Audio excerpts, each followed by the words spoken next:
Olá, tudo bem com vocês? Eu sou a professora Valcilândia e estamos de volta para mais uma aula de Geografia sobre produção e consumo. Vamos lá?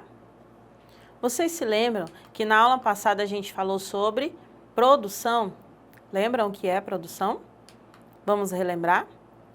O que é a produção? A produção é onde inicia-se todo o processo dos bens, né?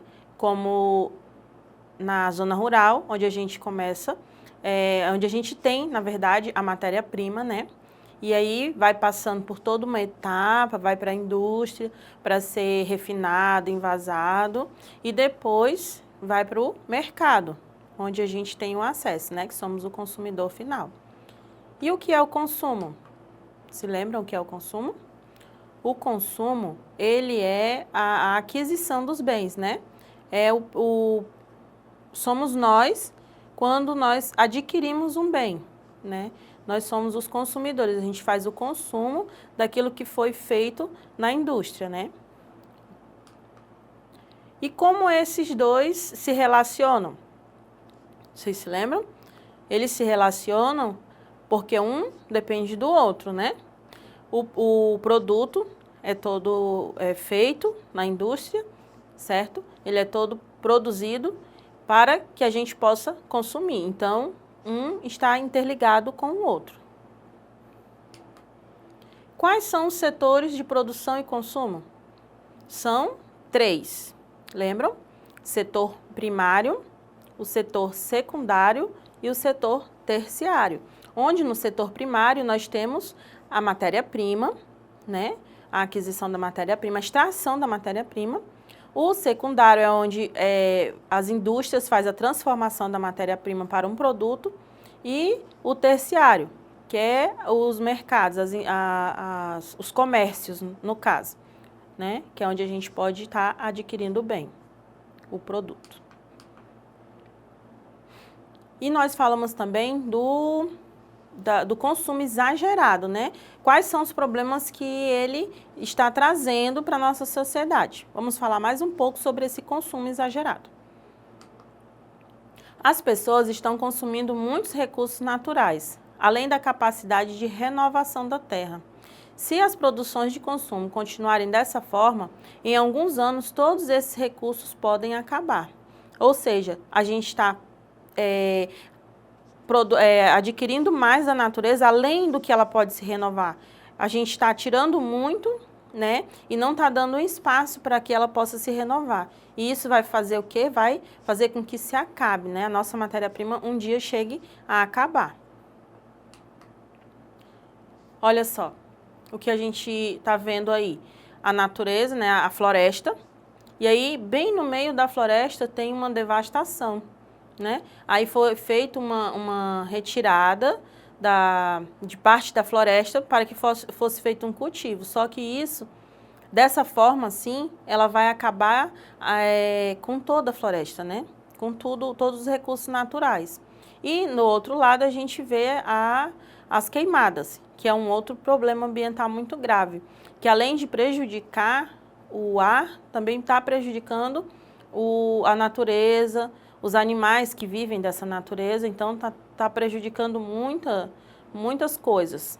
E esse tipo de serviço para adubo da terra, ele já foi estudado que não precisa ser feito as queimadas para ter uma boa produção, que tem outros meios, existem outros meios, né?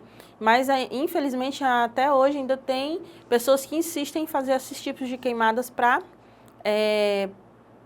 ter um solo bom, mas sendo que tem outros recursos, né? Outro exemplo que nós temos aí é o do petróleo, que também é um recurso natural, mas que está sendo extraído em grande quantidade e ele tem uma duração, ele vai acabar um dia, né? Então, ele é um recurso também que um dia pode chegar a acabar. Temos aí também um ônibus, né? Vocês estão vendo aí que esse ônibus ele está poluindo. Através dessa poluição, né? Ele prejudica o ar. ele está fazendo a poluição, ele utiliza o petróleo, só que já foi visto que o uso demais desse petróleo, que é a gasolina, né, que depois de transformado em gasolina, faz a queima, e aí essa sujeira toda está indo para o ar que nós respiramos.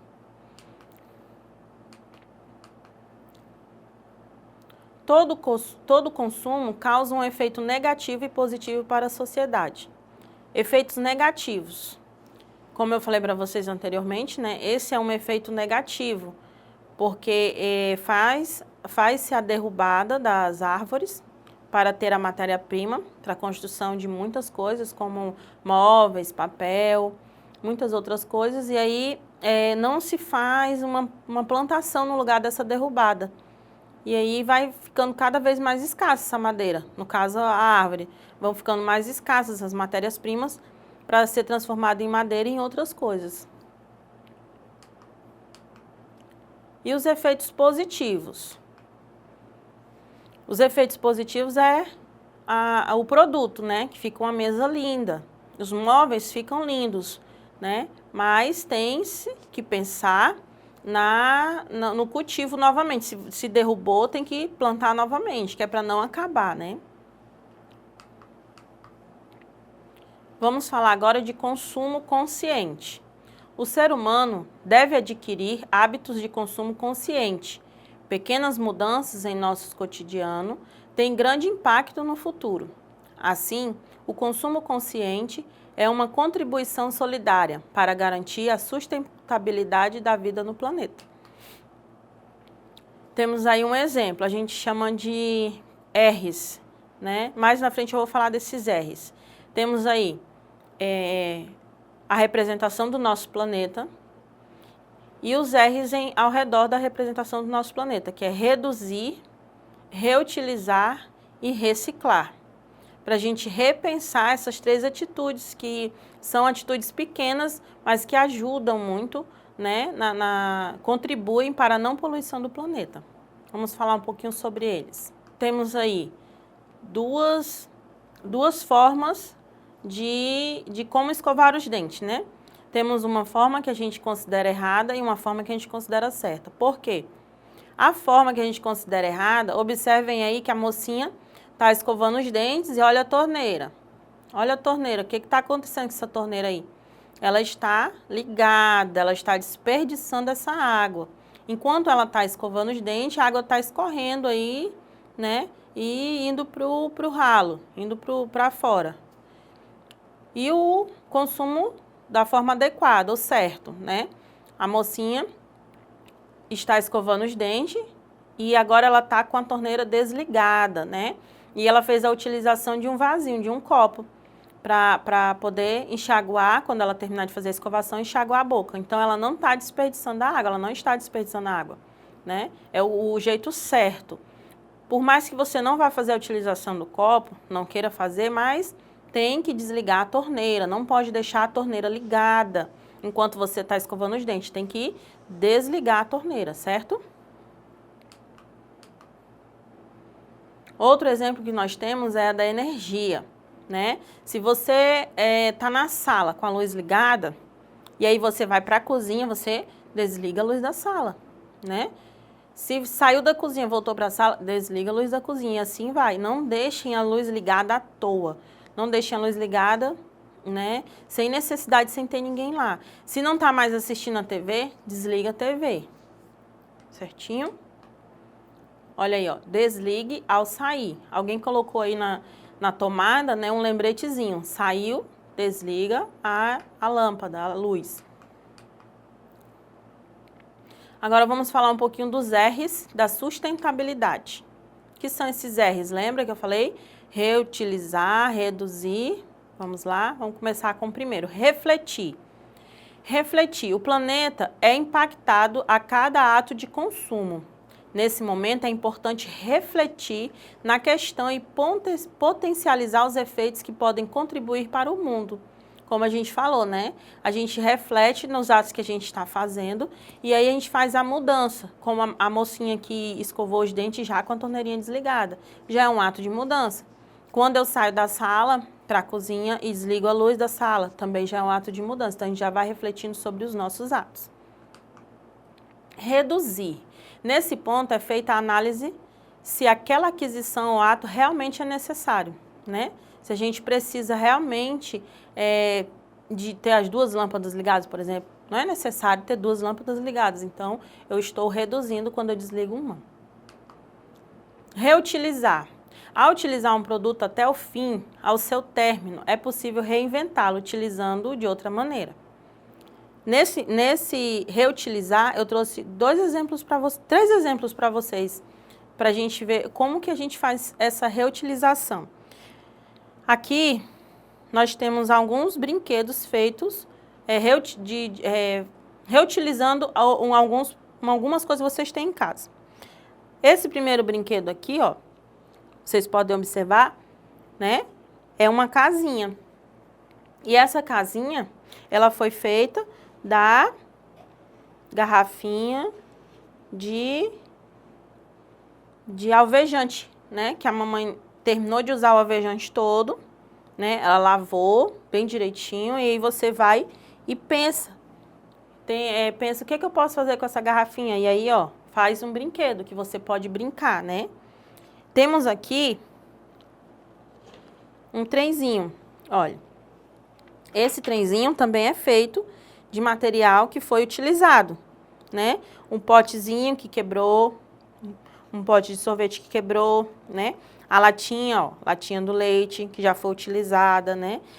A tampinha da garrafa de alvejante, olha só que legal. E embaixo, para as rodinhas, tampinha de garrafa. E aí eu faço um carrinho. Olha só que legal, eu estou fazendo o que? Eu estou reutilizando. Esse outro exemplo aqui é de uma brincadeira que muita gente gosta. É a brincadeira do jogo da velha. Olha só. E para fazer, vocês lembram que o jogo da velha a gente joga com um X e um círculo, né? Nesse caso, vocês separam, pode separar aqui, ó, de duas cores e brinca com o amiguinho. Um coloca a pecinha, o outro vai lá e coloca a pecinha. Lembra como é que é o joguinho da velha? Se fizer 3 assim, ganha, ou se fizer 3 assim, ganha, ou assim, certo? E aí você já faz um joguinho bacaninho, do jogo da velha com... Isso aqui, ó, é palito de picolé. E esse aqui são pedacinhos do cabo de vassoura. Mas vocês também podem estar utilizando tampinhas de garrafa, de cores diferentes, né? Aqui nós temos o vermelho, o verde. Vocês também podem estar utilizando para essa brincadeira. E também podem utilizar para o jogo da dama também. Dá para fazer num papelão, pinta, né, as partes que são pintadas e a gente tem um jogo de dama, também com as tampinhas, né? Vocês podem utilizar as tampinhas. Então, esses são alguns dos exemplos que a gente pode ter de reutilização daquilo que a gente já... No caso que ela já usou, já acabou, a mamãe usou, o papai usou, já acabou, e aí você pode reutilizar para fazer seus brinquedos. Existem muitos exemplos de brinquedos em relação com coisas utilizadas. Vocês podem fazer essa pesquisa. E por hoje é só. Nós terminamos aqui. Espero que tenham gostado. E acessem a nossa plataforma Eduque para ter acesso a essa aula e muitas outras. Tchau, tchau.